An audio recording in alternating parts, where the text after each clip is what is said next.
সিরিয়ার গুরুত্বপূর্ণ আরেকটি শহর দখল করে নিয়েছে বিদ্রোহীরা। এবার 2011 সালের গৃহযুদ্ধের আঁতুড়ঘর হিসেবে পরিচিত হোমসের দিকে অগ্রসর হচ্ছে তারা। দেশটিতে রুশ ও মার্কিন বাহিনী থাকলেও বিদ্রোহীদের যেন কোনোভাবেই থামানো যাচ্ছে না। উল্টো মার্কিন বাহিনীর কারাগার থেকে মুক্ত হওয়া এক বিদ্রোহী নেতার নেতৃত্বেই বাশার আল আসাদ সরকারকে পতনের মিশনে নেমেছে হায়াত তাহরির আল শামস সহ বেশ কয়েকটি গ্রুপ।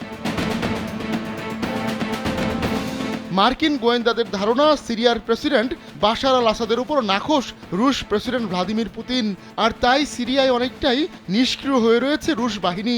উল্টো খবর বেরিয়েছে সিরিয়ার গুরুত্বপূর্ণ তারতাস বন্দরের নৌঘাঁটি থেকে জাহাজ সরিয়ে নিচ্ছে মস্কো। বাংলাদেশের একমাত্র মাল্টিন্যাশনাল টাইলস ব্র্যান্ড আরএকে সিরামিক্স। যদিও মস্কো এমন দাবি উড়িয়ে দিয়েছে, বলছে শিগগিরই বাশার আল আসাদ বাহিনীর জন্য সহায়তা পাঠানো হবে। ইউক্রেনের সামরিক গোয়েন্দা সংস্থাও চাঞ্চল্যকর তথ্য দিয়েছে। তারা বলছে সিরিয়ায় থাকা রুশ সেনাদের রোটেশনের পরিকল্পনা আপাতত স্থগিত করা হয়েছে। সেখানে থাকা রুশ সেনাদের মনোবল ভেঙে গেছে, এমনটাই দাবি তাদের।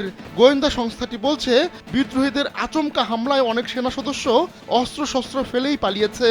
তাতে সিরীয় ও রুশ বাহিনীর ব্যাপক ক্ষয়ক্ষতি হয়েছে। নভেম্বরের শেষ সপ্তাহে বিদ্রোহীরা অতর্কিত হামলা চালায়।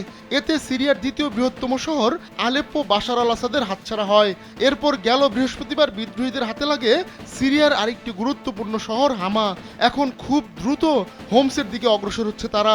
হামায় ঢুকেই শত শত কারাবন্দীকে মুক্তি করে দেয় বিদ্রোহীরা। সেখানে থাকা সামরিক ইউনিটগুলো এখন শহরের বাইরে অবস্থান নিয়েছে। বিদ্রোহীদের নজর পড়েছে এবার হোমস শহরের দিকে।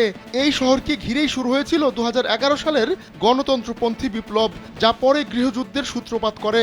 হোমসের শহরতলি তালবিসের সাবেক কিছু বিদ্রোহী সাম্প্রতিক সপ্তাহগুলোতে হায়াত তাহরির আল শামের প্রতি আনুগত্য প্রকাশ করেছে। এরই মধ্যে বিদ্রোহীদের দমনে বিমান হামলা চালাচ্ছে রাশিয়া, তবে সুবিধা করে উঠতে পারছে না সিরীয় বাহিনী। বাশার আল আসাদ ও তার বাবা হাফিজ আল আসাদের বিরোধিতার জন্য হামা শহরের প্রতীকী মূল্য রয়েছে। 1982 সালে হাফিজ আল আসাদের বিরুদ্ধে বিদ্রোহ শুরু হয় এই শহরে। তখন সেই গণঅভ্যুত্থানের নেতৃত্ব দিয়েছিল মুসলিম ব্রাদারহুড। পরে অভিযান চালিয়ে 20 থেকে 40 হাজার মানুষকে হত্যা করেছিলেন হাফিজ আল আসাদ। বিশ্লেষকরা বলছেন হামা হাতছাড়া হওয়ায় আলেপ্পো পুনরুদ্ধারের সম্ভাবনা একেবারেই ক্ষীণ হয়ে গেল। আহমদুল্লাহ শিকদার, কালবেলা।